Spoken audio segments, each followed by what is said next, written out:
I'm JD with the Nerdery. I'm here with Issac Goodhart. Did I pronounce that right? That's right. Awesome. And you are the illustrator for Postal, which is an amazing book. You've heard the reviews on our YouTube, Spreaker. Well, here's the guy who makes it all possible. What got you into art? I grew up with Batman the Animated Series, with X-Men the Animated Series, Spider-Man the Animated Series. Every guy my age who's in this comic book industry right now, I'm getting the thumbs up from behind the camera. Everybody who's in this industry right now who's my age is in the industry for those three reasons. Alright? Batman Animated Series is like is a Batman masterpiece. So you're growing up with those, there's no way you're not going to want to draw comics, you know? Everybody's drawing growing up, everybody's drawing in kindergarten.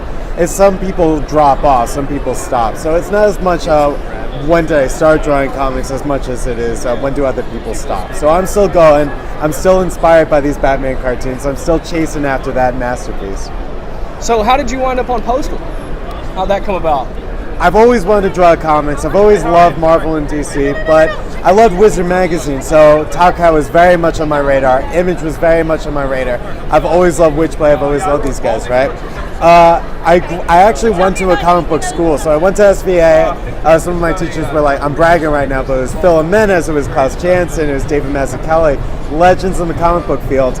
But once I graduated in 2010, comics are hard to get a job in. It's tough. It's not easy. So I went into the candy industry. I sold retail. I did all these little things until I got a job in storyboards.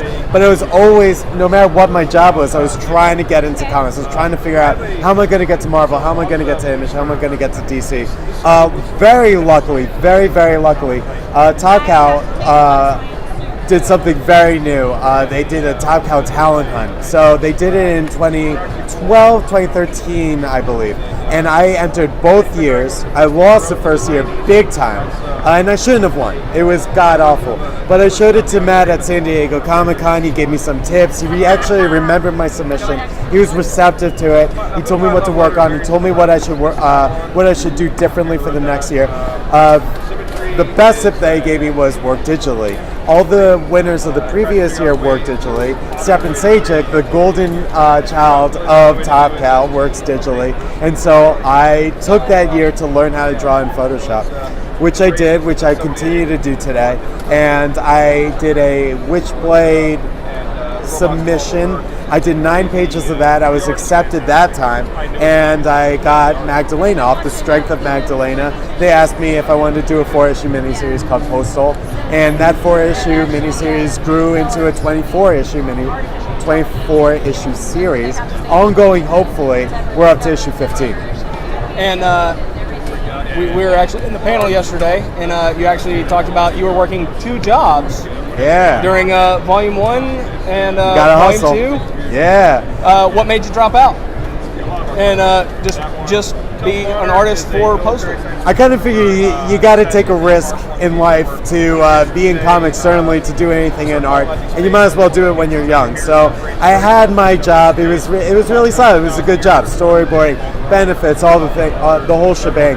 But I quit because I love comics that much. So once Matt sent me the email that said, "Hey, why don't we try this ongoing? Let's do at least 24.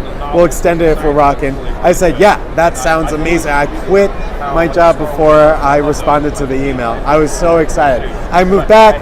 Another big reason is my girlfriend. She lives in New York. We were long distance for 3 years while I was in California. And she knew how hard I was trying to get into comics.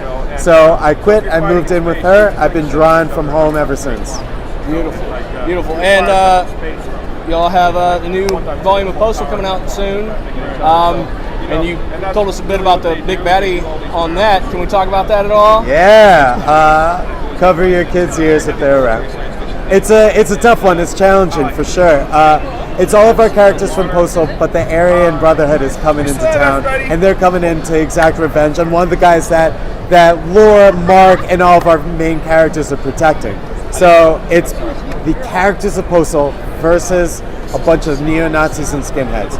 Now this is a book, it's tough to know who to root for. The neo-Nazi that comes to Postal, he's reformed. right, he's changing his ways, but you can't do that easily. There are people that are coming. He burns a lot of bridges. He's a wanted guy. So there are guys that are coming back to exact revenge. They find out about Eden, and they're coming to town to wreck things up. So the characters in our book have to decide: do we protect one of our own, or do we let a bunch of skinheads and neo-Nazis basically wreck everything that we've built? So it's tough, it's challenging. There are no good guys, there are no bad guys. Nobody has the moral high ground. Now, this is a book that only Brian Hill can write. It's tough. It's going to scare most people away. But Brian, he's African American, I'm Jewish, and together we wrote a book about the Aryan Brotherhood. We're already banned from Facebook, so you're going to have to find this in other ways. Yeah, we violated terms by posting our art, which is tough. Which you gave me the privilege of actually looking at some of the pages yesterday. Yeah. They absolutely look incredible, and you'll have a new colorist as well. Thank you. Just great stuff coming out. Do you have any advice for people trying to break into comics? Breaking into comics is tough. It's not easy. You gotta strap in because it's going to be a long game. It takes anywhere between 1 and 10 years to break into this industry. A lot of people say average 10 years. So strap in. What I would say is draw as much from life. For artists, draw from life. Draw from what you know, draw from nature. Make sure that you're drawing backgrounds, sell your environments, because that's what editors are looking for. Pair up with a writer, you're going to have to pay your dues. There are going to be people that want to take advantage of you. There are going to be people asking for free art, and we all have different opinions on whether or not you should do free art. Personally, I did a lot. Sometimes I got mad about it, sometimes I didn't. We pitched a lot. I did a lot of 6-page pitches to Image, to Marvel, not Marvel, but all of the small publishers. I did my rounds. And if you're trying to break into the industry, the 6-page pitch, you print it up real nice, you make it look real good, you get a fancy cover. Sometimes you dish out some extra dollars to get a real professional Marvel DC artist to do your cover to get some better interest. And you pitch that around to editors, you go to conventions, you do your email rounds. That's how a lot of people are breaking in nowadays. You got to be active on social media. You got to be tweeting. You got to be Instagramming. You got to be on Tumblr. A lot of people are being discovered on Tumblr right now, and editors are looking at that stuff. I promise. You hear that from every convention. And as far as artists goes, you're probably the most sociable person I've met. I sent you a friend request on Facebook last night. Did I accept it? Yes, you did. Within 10 minutes. It's because I have no friends. That's not true. I saw the number. But no, I got one more question. We ask everybody this question. What is your definition of a nerd? Oh, wow. What's your definition of a nerd? You know, I've actually thought that to myself several times. We ask everybody this question, and I've thought it to myself because I get to hear everybody's responses. Yeah. Everybody's a little different, and there's so many that click with me. John Hughes of Overground Comics actually said it. He doesn't like the term. You know, he believes everybody should identify as himself because that's good enough. Why break it up and separate people? No, I can understand it. I can agree with that. Sure. But at the same time, I think everybody's a nerd. Right. Nobody's not a nerd. We're just nerds about different things. So yeah.